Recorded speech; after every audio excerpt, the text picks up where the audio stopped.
Centre, बचत mall आणि आपल्या गोल्डच्या सोबत परिसरामध्ये अचानक 20-25 लोकांनी हमला केला. अचानक या ठिकाणी गाड्याची तोडफोड केली. वाढदिवसाला लहान मुलांसोबत त्या वाढदिवसावर दगडफेक केली. बचत मॉल फोडला. मोठ्या प्रमाणात नवाजी चौकामध्ये सुद्धा दुकानं बंद केली, दुकानावर दगडफेक केली. असं अचानक हमला करणारे या सगळ्यांना ताब्यात घेण्यासाठी पोलीस आयुक्तांना सुद्धा निर्देश दिले. या ठिकाणी पोलीस स्टेशनचे PI त्यांनाही सांगितलं VCPशी बोलून या सगळ्या लोकांना ताबडतोब ताब्यात घेतलं पाहिजे.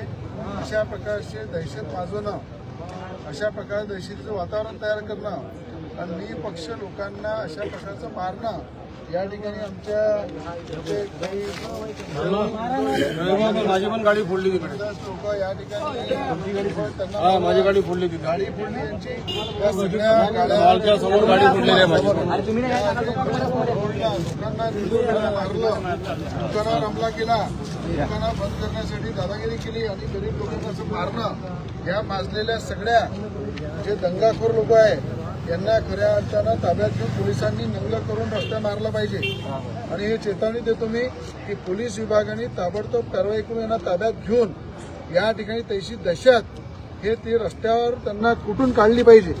म्हणून या ठिकाणी पोलीस कमिशनरलाही माझी विनंती आहे की आता लगेहात जे कृपयाचे लोक आहे, क्राईमचे लोक आहे, PI आहे, ज्या पद्धतीनं कामाला लागले त्यांनी ताबडतोब ताब्यात घ्यावं आणि कडक त्याच्यावर कारवाई करावी. आणि जेवढ्या गाड्यांचं नुकसान झालेलं आहे, मॉलमध्ये नुकसान झालेलं आहे, गाड्या फोडलेल्या आहे, या सगळ्याचा पंचनामा करून यांना नुकसान भरपाई भेटली पाहिजे.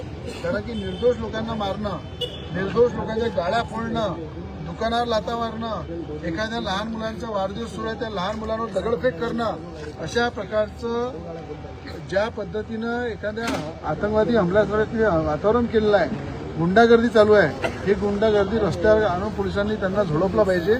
हे पोलिसांना मी या ठिकाणी सांगत आहे. अन्यथा मी स्वतः माझ्या पद्धतीने